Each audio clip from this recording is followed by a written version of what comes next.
तो जितने भी स्टूडेंट्स तक मेरी वीडियो की आवाज़ बिल्कुल परफेक्ट तरीके से पहुंच रही है वो फटाफट से लाइव आ जाइए, जिससे आज आप और हम मिलके आज के इस लाइव सेशन को काफ़ी शानदार बना पाएँ और सारी चीज़ों को बहुत बेहतरीन ढंग से समझ पाएँ। So good evening all of you students, good evening, good evening, good evening. कैसे हैं आप सभी, एक बार कमेंट में बता दीजिए। फिर आज के इस सेशन की शुरुआत करते हैं और कुछ मोस्ट इम्पॉर्टेंट क्वेश्चन स्टूडेंट्स आज इस वीडियो के माध्यम से हम सभी मिलकर सॉल्व करने वाले हैं फिजिक्स के कुछ मोस्ट इम्पॉर्टेंट क्वेश्चंस, है ना। फिजिक्स के कुछ मोस्ट इम्पॉर्टेंट क्वेश्चन सॉल्व करेंगे जो आपके एंट्रेंस के लिए वेरी वेरी इंपॉर्टेंट है स्टूडेंट्स, है ना। तो अगर मेरी आवाज़ आप सभी तक पहुंच रही है तो एक बार कमेंट में प्लीज़ यस लिख के बता दीजिए, ताकि मैं ये एक तरीके से स्पष्ट हो पाऊँ कि मेरी आवाज़ आप सभी तक अच्छे से पहुंच पा रही है ना। एक बार यस लिख दीजिए। फिर आज की आपकी क्लास की हम लोग शुरुआत करते हैं।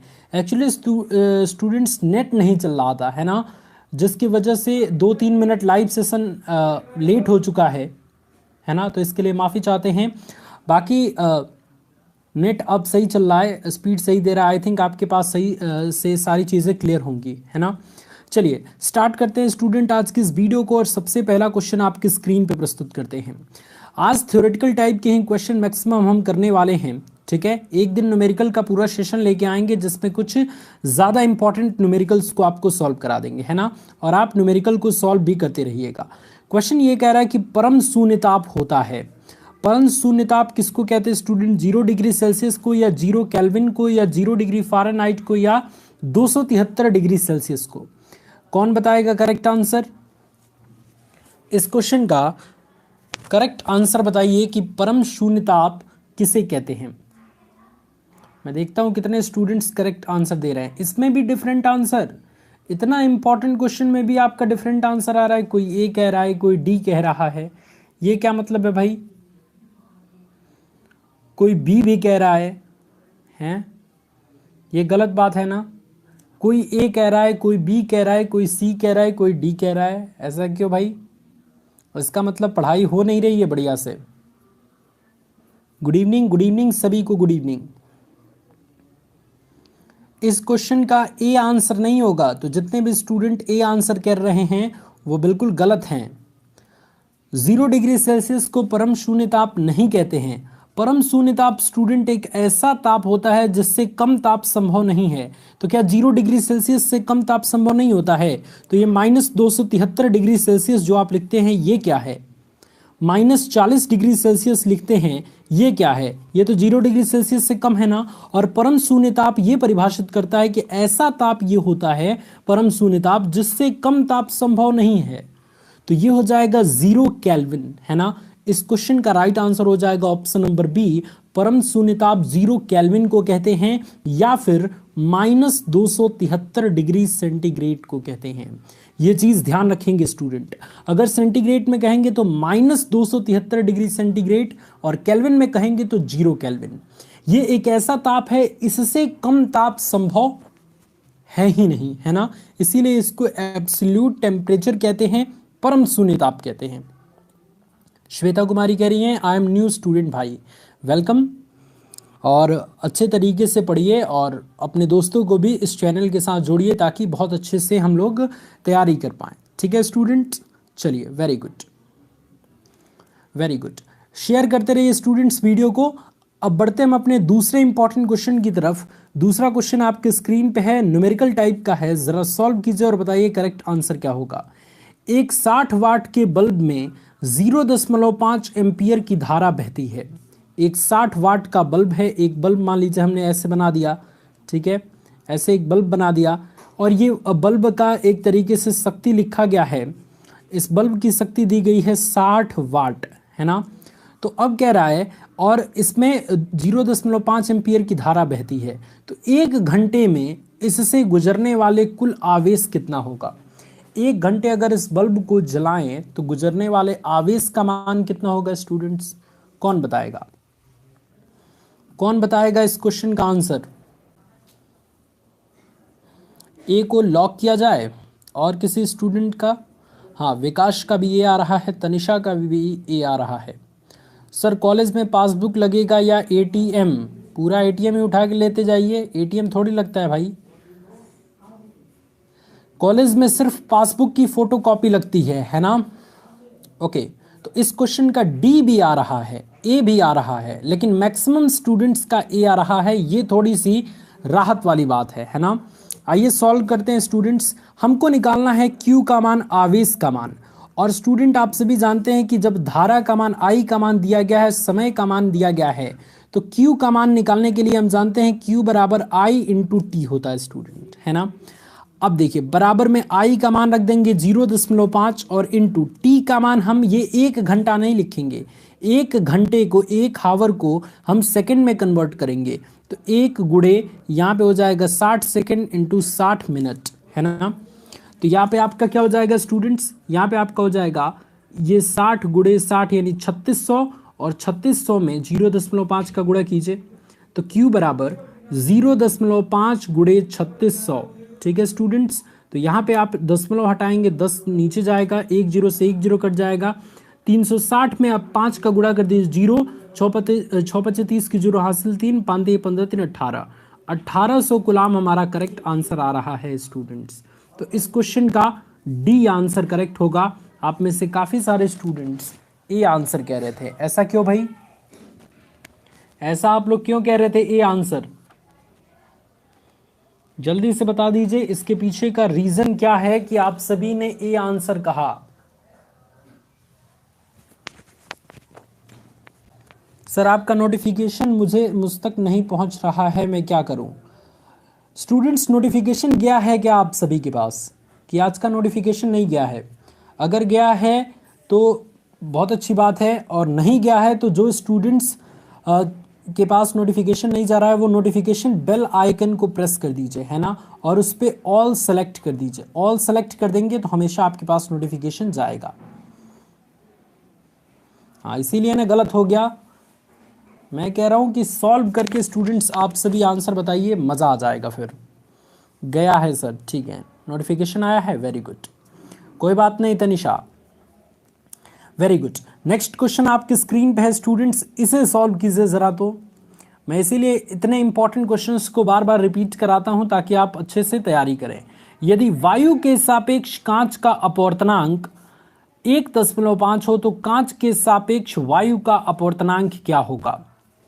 Refractive index of glass with respect to air अगर 1.5 है तो refractive index of air with respect to glass क्या होगा? यहां पे स्टूडेंट्स ANG वायु के सापेक्ष कांच का अपवर्तनांक 1.5 आ गया, तो कांच के सापेक्ष वायु का अपवर्तनांक यानी GNA बराबर क्या होगा? कौन बताएगा? मैं देखता हूं कौन बता रहा है। आज नोटिफिकेशन नहीं आया था सर, सपना कुमारी, कोई बात नहीं, चलिए आप आई तो सही, है ना? और सारे स्टूडेंट आ गए तो फिर नोटिफिकेशन जाए चाहे ना जाए इससे कोई फर्क नहीं पड़ता, है ना? आप सभी निर्धारित टाइम पे आ जा रहे हैं, यही बहुत बड़ी बात है ना? क्योंकि पढ़ाई में बहुत कम ही बच्चों का इंटरेस्ट होता है और इतनी संख्या में आप सभी आ रहे हैं, बहुत खुशी हो रही है मुझे, है ना? और इतना बिजी होने के बाद भी मैं आप सभी के लिए टाइम निकाल पाता हूँ, ये भी बहुत खुशी की बात है ना? चलिए भाई, हाँ जी, तो कैसे सॉल्व करेंगे? मैंने आपको बताया कि वायु के सापेक्ष कांच का अपवर्तनांक ANG इंटू कांच के सापेक्ष वायु का अपवर्तनांक, इनका गुणनफल सदैव 1 के बराबर होता है ना स्टूडेंट्स? तो आपको निकालना है कांच के सापेक्ष वायु का अपवर्तनांक GNA, तो ये हो जाएगा, ये गुणा में है तो ये आ जाएगा इधर, तो भाग में जाएगा, ठीक है? तो 1/ANG हो जाएगा, ANG, ठीक है? तो GNA बराबर 1/ANG का मान 1.5 है। सॉल्व कीजिए, दशमलव हटाएंगे ऊपर 10 हो जाएगा, 5 दूनी के 10 और 5 तिहाई 15, 2/3 हमारा करेक्ट आंसर आ गया। तो GNA बराबर कितना आ गया स्टूडेंट्स? 2/3, यानी option number B is the right answer. समझ आ रहा है? समझ आ रहा है साहब? सभी को समझ आ रहा है साहब? बता दीजिए। Thank you so much Kajal. Share करने के लिए बोलिए ना, शेयर करते हैं सर जी, इसीलिए गए थे नोटिफिकेशन, कोई बात नहीं, ठीक है, वेरी गुड। नेक्स्ट क्वेश्चन की तरफ चलें। वेरी गुड, नेक्स्ट क्वेश्चन की तरफ चलते हैं स्टूडेंट्स। नेक्स्ट क्वेश्चन आपके स्क्रीन पे है, ये भी लीजिए। मुझे ध्यान नहीं था स्टूडेंट, आज मैंने न्यूमेरिकल ही पुटअप किया है कुछ, और मैं बोल रहा था कि थ्योरेटिकल की क्लास होगी। क्वेश्चन ये है कि वायु में प्रकाश की चाल 3 × 10⁸ मीटर पर सेकेंड है। वायु में यानी कि एयर में लाइट की स्पीड 3 × 10⁸ मीटर पर सेकेंड है। 1.5 अपवर्तनांक वाले माध्यम में प्रकाश की चाल कितनी होगी? बताइए, इस क्वेश्चन का आंसर कौन बताएगा? एक फॉर्मूला सिंपल सा होता है, आराम से आप निकाल पाएंगे। वायु में अगर प्रकाश की चाल 3 × 10⁸ मीटर पर सेकेंड है तो 1.5 अपवर्तनांक में वाले माध्यम में प्रकाश की चाल कितनी होगी? ये आपका चौथा ऑप्शन आपके स्क्रीन पे है, 2.5 × 10⁸। चौथा ऑप्शन है 2.5 × 10⁸। ठीक है, बताइए करेक्ट आंसर क्या होगा? इस क्वेश्चन का तो लगभग स्टूडेंट का बी आंसर आ रहा है, लगता है कि बी आंसर ही सही है। तो आइए देख लेते हैं। देखिए स्टूडेंट्स, हाँ, काजल कह रही हैं कि लाइक की संख्या इतनी कम क्यों है? लाइक की संख्या कम इसलिए है ताकि स्टूडेंट्स, हमारे चैनल वाले, उनको मेरा पढ़ाया हुआ पसंद नहीं आता है ना, सीधे तो यही मैं समझता हूँ। अपवर्तनांक बराबर होता है वायु में प्रकाश की चाल, तो जो कि है 3 × 10⁸ बटे में माध्यम में प्रकाश की चाल। तो मान लीजिए माध्यम में प्रकाश की चाल आपको नहीं पता है, तो आप लिख दीजिए लाइट की स्पीड और कोई भी मीडियम में sm लिख दीजिए, बराबर ये अपवर्तनांक को हम इधर ही साइड लिखते हैं, तो बराबर 1.5 अपवर्तनांक है ना। तो इस sm को यहाँ पे कर दीजिए और 1.5 को यहाँ पे कर दीजिए, तो हमारा हो जाएगा यहाँ पे sm बराबर 3 × 10⁸ और बटे में क्या हो जाएगा 1.5 अपवर्तनांक। ये डिवाइड कर दीजिए, तो दशमलव जैसे ही हटाएंगे स्टूडेंट्स ये 30 हो जाएगा, 10 से गुणा हो जाएगा, और 15 दूनी 30, तो 2 × 10⁸ हमारा करेक्ट आंसर निकल के आ गया। सिंपल सा तरीका समझिए, अपवर्तनांक बराबर स्टूडेंट्स होता है वायु में प्रकाश की चाल बटे में किसी भी माध्यम में प्रकाश की चाल। तो अपवर्तनांक को हम n से रिप्रेजेंट करते हैं, तो n बराबर हो गया वायु में प्रकाश की चाल 3 × 10⁸ है ना, और बटे में उस माध्यम में प्रकाश की चाल sm लिख देते हैं। s मतलब स्पीड, m मतलब मीडियम में, उस मीडियम में स्पीड है, और अपवर्तनांक कितना है स्टूडेंट्स 1.5 है। तो सिंपली ये क्या करेंगे, 1.5 को यहाँ लाएंगे, sm को ऊपर ले जाएंगे, तो sm बराबर हो जाएगा 3 × 10⁸ और बटे में 1.5। अब दशमलव हटाएंगे तो ये 30 हो जाएगा, 15 दूनी 30, 2 × 10⁸ मीटर पर सेकेंड। तो ओवरऑल इस क्वेश्चन का बी आंसर बिल्कुल करेक्ट हो जाएगा। ठीक है,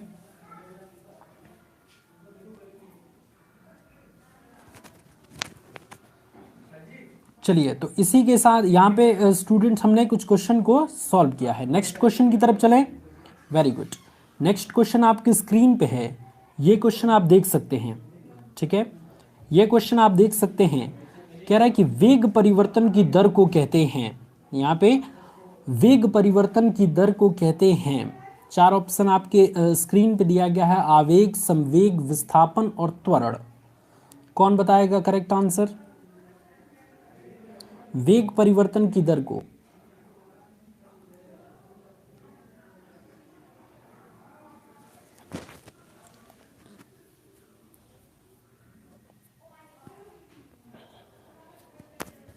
बताइए, वेग परिवर्तन की दर को क्या कहते हैं? इसमें अगर किसी भी स्टूडेंट्स का गलत हुआ तो भाई पिटाई बहुत होगी, है ना, ऑनलाइन पिटाई होगी। वेग परिवर्तन की दर को क्या कहते हैं? बड़ी सिंपल सा क्वेश्चन है, बहुत इंपॉर्टेंट क्वेश्चन है। Acceleration. Very good, very good, very good, लगभग स्टूडेंट्स का करेक्ट आंसर आया है ना। इस क्वेश्चन का डी आंसर करेक्ट हो जाएगा। वेग परिवर्तन की दर को त्वरण कहते हैं। ए बराबर होता है डेल्टा वी बटे में डेल्टा टी, यानी वेग परिवर्तन की दर त्वरण कहलाता है। ठीक है, वेरी गुड, तो इस क्वेश्चन का डी आंसर करेक्ट हो जाएगा।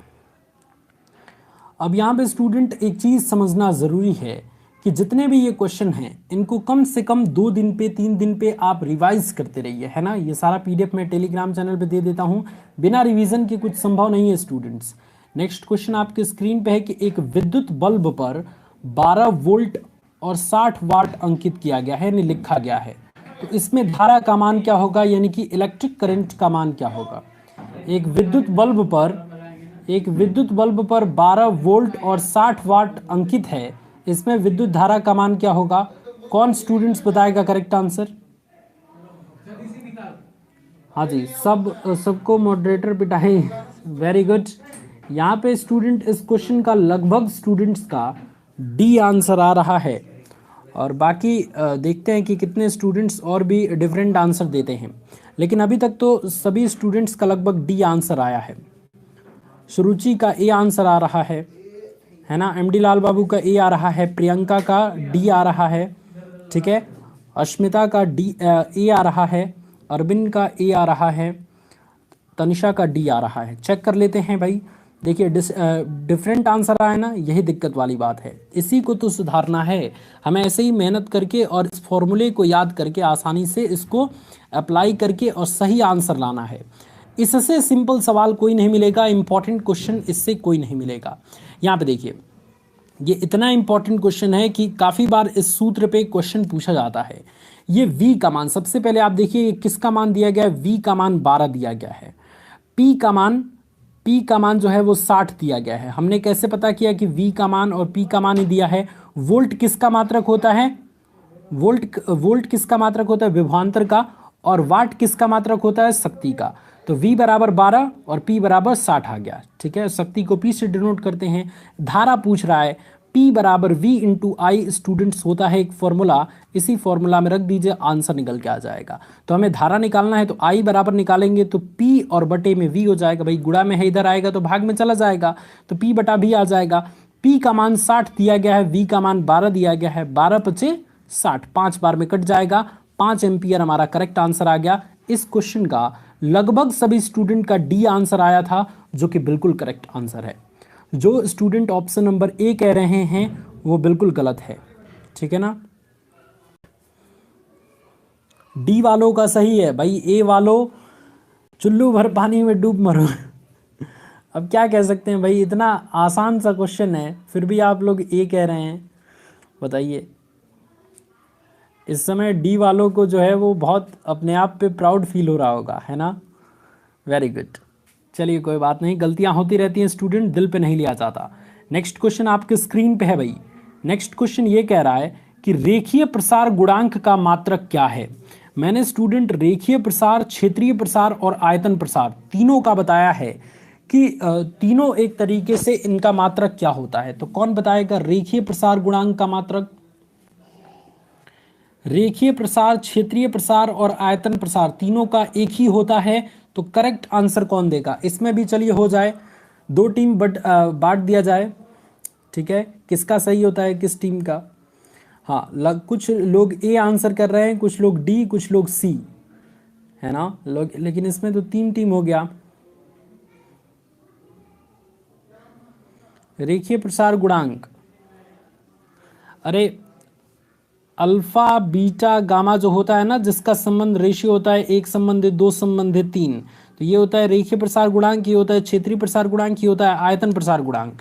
तो इन तीनों का मात्रक सेम होता है। कौन बताएगा करेक्ट आंसर। कुछ स्टूडेंट ए कह रहे हैं, कुछ स्टूडेंट सी कह रहे हैं, है ना। तो किसका करेक्ट है।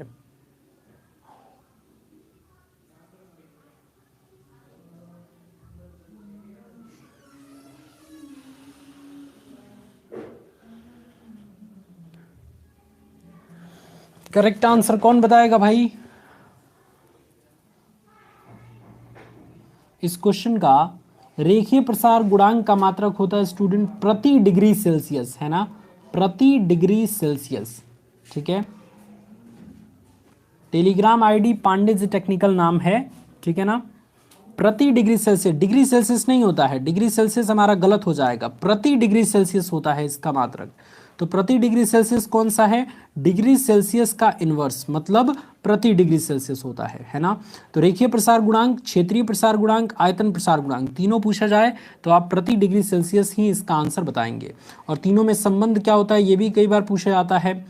तो ये हो जाता है alpha ratio beta ratio gamma equals to 1:2:3, है ना। ओके, नेक्स्ट क्वेश्चन स्टूडेंट हम बात करते हैं। नेक्स्ट क्वेश्चन आपके स्क्रीन पे है, ये भी काफी इंपॉर्टेंट क्वेश्चन है और इससे रिलेटेड न्यूमेरिकल्स भी पूछे जाते हैं। क्वेश्चन कह रहा है कि किसी गोलीय दर्पण की फोकस दूरी अगर f है और उसकी वक्रता त्रिज्या r है तो इनमें क्या संबंध होता है? गोलीय दर्पण स्फेरिकल मिरर की फोकस दूरी और वक्रता त्रिज्या में क्या संबंध होता है?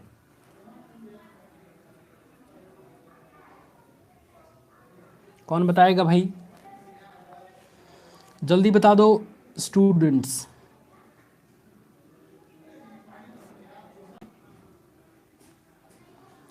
इस क्वेश्चन का करेक्ट आंसर कौन बताएगा? हाँ, इस क्वेश्चन का ए आंसर भी आ रहा है और सी आंसर भी आ रहा है। एमडी लाल बाबू का सी आंसर आ रहा है, जो कि बिल्कुल गलत है ना। देवेश सिंह सही से आंसर देखिए। सुरुचि आपका कमेंट दिख रहा है ना। ओके, तो इस क्वेश्चन का जितने भी स्टूडेंट ए आंसर दे रहे हैं उनका बिल्कुल करेक्ट आंसर है F इक्वल्स टू R/2। एक फॉर्मूला आपने 10th क्लास में पढ़ा होगा। दर्पण की फोकस दूरी उसकी वक्रता त्रिज्या की आधी होती है। तो R/2 यानी वक्रता त्रिज्या की आधी क्या हो गई? दर्पण की फोकस दूरी हो गई, है ना। अब अगर बात करें अवतल दर्पण की, तो अवतल दर्पण आप सभी जानते हैं कि जिसमें पॉलिश जो है वो बाहरी पृष्ठ पर होती है, अवतल दर्पण कहलाता है। और अवतल दर्पण की जो फोकस दूरी होती है स्टूडेंट, वो जो होती है वो नेगेटिव होती है। और उत्तल दर्पण जो होता है, उत्तल दर्पण की फोकस दूरी पॉजिटिव होती है, ठीक है।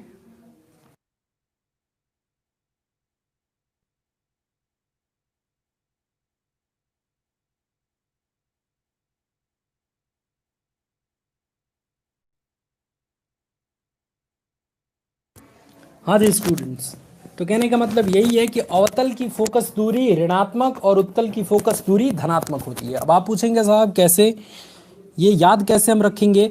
तो सिंपली आप जानते हैं कि अवतल दर्पण में जो एक तरीके से फोकस होता है, ये मुख्य अक्ष के लेफ्ट साइड होता है। तो जब भी लेफ्ट साइड की बात करेंगे इस चतुर्थांश में, तो लेफ्ट साइड नेगेटिव होगा और राइट साइड चलेंगे तो पॉजिटिव होगा, है ना। तो इसीलिए उत्तल दर्पण अगर आप बनाते हैं तो उत्तल दर्पण में फोकस जो है वो इस साइड होता है, राइट साइड, इसलिए इसकी फोकस दूरी पॉजिटिव होती है। तो उम्मीद है आपको समझ में आ गया होगा, ठीक है, वेरी गुड। सर मेरे 27 नंबर है, 4th राउंड में नहीं मिला, क्या मुझे 5th राउंड में इलेक्ट्रिकल आईसी से गवर्नमेंट बहराइच मिल जाएगा? 27 नंबर बहुत कम है सरोज, है ना। तो इसलिए आप 8th राउंड तक जो है वो प्रयास कीजिए, मिल जाएगा तो बहुत अच्छी बात है। और ना मिले तो मैं तो कह रहा हूँ कि कॉलेज ज़्यादा डालिए, थोड़ा सा मैकेनिकल भी आप डाल देंगे या इलेक्ट्रॉनिक्स भी डाल देंगे तो मिल सकता है ना। लेकिन इलेक्ट्रिकल थोड़ा हाई ट्रेड है, इसलिए 27 नंबर पे चांस कमी है। नेक्स्ट क्वेश्चन स्टूडेंट आपके स्क्रीन पे है कि किसी लेंस की फोकस दूरी 20 सेंटीमीटर है तो उसकी क्षमता क्या होगी? कोई भी लेंस है उसकी फोकस दूरी प्लस 20 सेंटीमीटर है। अब प्लस 20 सेंटीमीटर कौन सा लेंस है? इसकी फोकस, हाँ, इसकी फोकस दूरी प्लस में दिया गया है। तो कौन बताएगा सबसे पहले कि ये लेंस कौन सा है? ये कौन सा लेंस है स्टूडेंट, कौन बताएगा? जो बताएगा सबसे पहले वही विनर कहा जाएगा। कौन बता रहा है? लेंस की फोकस दूरी प्लस 20 सेंटीमीटर है, ये कौन सा लेंस है? कहीं लिखा उखा है नहीं?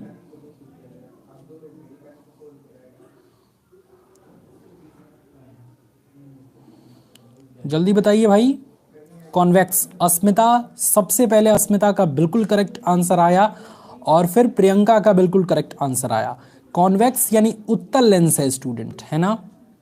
गौतम बहुत पिटाई होगी, अवतल कह रहे हैं आप, अवतल थोड़ी होती है, उत्तल लेंस होती है ना। हाँ, ऑफिशियल विलेन भी बिल्कुल करेक्ट आंसर है, काजल का भी करेक्ट आंसर है,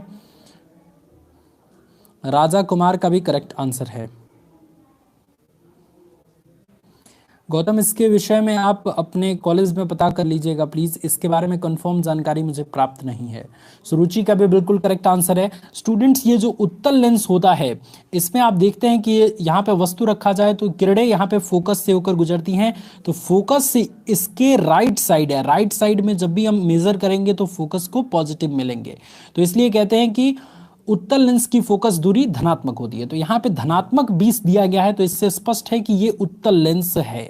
ठीक है ना। अब आते हैं अपने क्वेश्चन पे कि फोकस दूरी तो प्लस 20 सेंटीमीटर दी गई है, तो इसकी क्षमता क्या होगी।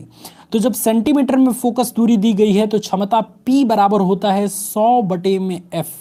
ठीक है, अगर F का मान सेंटीमीटर में दिया गया है तो P का मान निकाल लीजिए स्टूडेंट्स। तो ये हो जाएगा 100 और बटे में F का मान 20 है, 20 पचे 100, 5 डायोप्टर, डी लिखे या डायोप्टर लिखे, लेंस की क्षमता का मात्रक होता है स्टूडेंट्स डायोप्टर। तो 5 डायोप्टर हमारा करेक्ट आंसर हो गया। इस क्वेश्चन का डी आंसर बिल्कुल करेक्ट हो गया। किसी को कोई डाउट, किसी को कोई डाउट है तो बता दीजिए भाई, किसी को कोई डाउट है तो बता दीजिए। और यहाँ पे ये क्वेश्चन आपके लिए बहुत ज़्यादा इंपॉर्टेंट है स्टूडेंट्स, कई बार पूछा गया है, ये 12th के लिए भी इंपॉर्टेंट है और आपके लिए भी इंपॉर्टेंट है कि वेबर प्रति मीटर स्क्वायर इकाई है। वेबर प्रति मीटर स्क्वायर किसकी इकाई होती है स्टूडेंट्स। वेबर प्रति मीटर स्क्वायर किसकी इकाई होती है। जो 1-2 क्वेश्चन 12th लेवल से पूछता है उसमें ये सारे क्वेश्चन पूछे जा सकते हैं, है ना। तो बता दीजिए वेबर प्रति मीटर स्क्वायर किसकी इकाई होती है।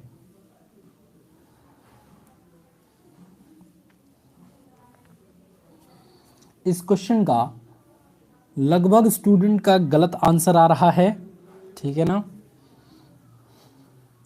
सानवी समेत प्रियंका, देवेश, इन सभी का गलत आंसर है। अर्जुन सिंह का करेक्ट आंसर इनका भी नहीं है ना। किसी का नहीं आ रहा है क्या। हाँ, सत्येंद्र सिंह का आ रहा है बिल्कुल।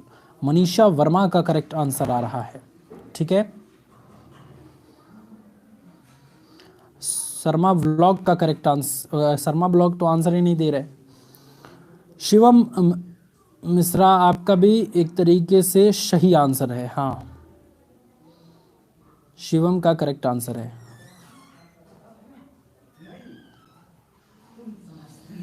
हाँ जी, तो देखिए इस क्वेश्चन का स्टूडेंट्स, देखिए ये 12th लेवल का है तो मैं सोच समझ सकता हूँ कि कुछ स्टूडेंट्स का गलत हो जाएगा, लेकिन इसका कंसेप्ट सीख लीजिए फिर गलतियां नहीं होंगी।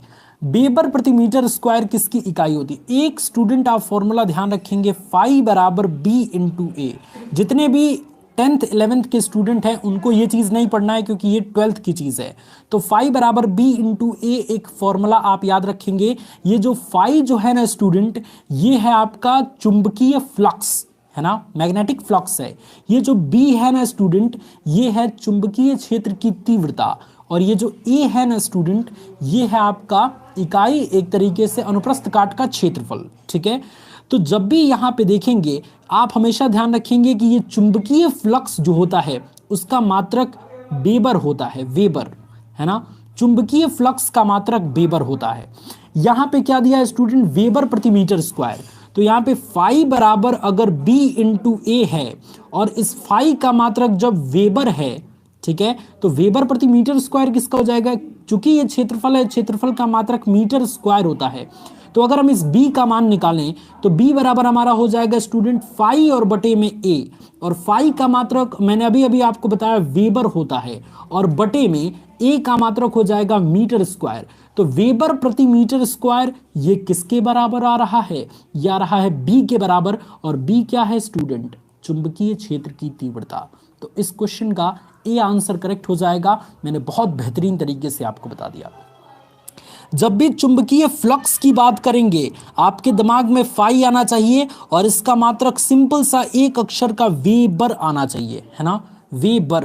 ट्रिक क्या है, बॉ में भी इस तरीके से पेट इसका काट रहे हैं और फाई में भी इसका पेट काट रहे हैं, तो जिसमें पेट कटुआ दिख जाए आपको वो समझ जाइए फाई का मात्रक वेबर है, ठीक है। और फाई क्या है? चुंबकीय फ्लक्स। तो चुंबकीय फ्लक्स का मात्रक वेबर होता है और बी बराबर होता है फाई बटा ए। अब चूंकि फाई का मात्रक वेबर होता है और बटे में क्षेत्रफल का मात्रक मीटर स्क्वायर, तो वेबर प्रति मीटर स्क्वायर किसका मात्रक हो गया? ये बी क्या है? चुंबकीय क्षेत्र की तीव्रता, यानी option number A is the right answer. Student अगर समझ में आ गया तो hit the like button and press the bell icon on YouTube, है ना।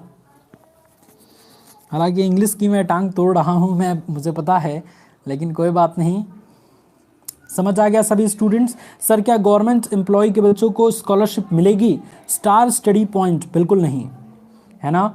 मेरे एक दोस्त हैं जिनके फादर गवर्नमेंट में टीचर हैं शायद, तो उनकी स्कॉलरशिप फॉर्म भरी ही नहीं जाती है ना। तो ये चीज़ आपको ध्यान रखना है। हाँ जी, आप कहाँ से? कोई बात नहीं सर जी। दास मतलब दास कहाँ मैंने बताया? सर लेट हो गया, हाँ श्रावण कुमार आज आप लेट हो गए। वेबर क्या होता है? वेबर मात्रक होता है ना, चुंबकीय फ्लक्स का। कोई बात नहीं, अब लेट हो गए तो फिर क्या करेंगे। चलिए, तो इसी के साथ इस वीडियो को एंड करते हैं स्टूडेंट। इस वीडियो की एंडिंग बहुत ज़बरदस्त लाइन से करते हैं कि रिश्ते जताने लोग मेरे घर भी आएंगे, कि रिश्ते जताने लोग मेरे घर भी आएंगे, फल आए हैं इस पेड़ पे तो पत्थर भी आएंगे। एक बार ध्यान से मेरी बातों को सुन लीजिए, बहुत मज़ा आएगा और फिर आज का आपका दिन पूरा दिन और रात बन जाएगा, है ना। और आप काफ़ी मोटिवेटेड होकर अपनी पढ़ाई कर पाएंगे। मैं कह रहा हूँ कि रिश्ते जताने लोग मेरे घर भी आएंगे, फल आए हैं इस पेड़ पे तो पत्थर भी आएंगे, जब चल पड़े हो सफ़र को तो फिर हौसला रखो, जब चल पड़े हो सफ़र को तो फिर हौसला रखो, सहरा कहीं तो कहीं पे समंदर भी आएंगे, सहरा कहीं तो कहीं पे समंदर भी आएंगे। भीड़ हमेशा उसी रास्ते पे चलती है जो रास्ता आसान होता है, लेकिन इसका मतलब तो ये नहीं कि भीड़ हमेशा सही रास्ते पे ही चलती है। अपना रास्ता खुद चुनिए, क्योंकि आपको आपसे बेहतर कोई नहीं जानता। इसलिए स्टूडेंट्स खूब मेहनत करते रहिए, खूब पढ़ाई करते रहिए। और बहुत अच्छा लगता है आप सभी को पढ़ा के, और बहुत अच्छा आई थिंक आपको भी लगता होगा पढ़ के। तो इसी के साथ इस वीडियो की एंडिंग करते हैं। कल मैं आऊँगा आप सभी के लिए और फिर आपकी क्लासेस स्टार्ट करूँगा। इस वीडियो को देखने के लिए आप सभी का बहुत बहुत धन्यवाद। God bless you all students, take care.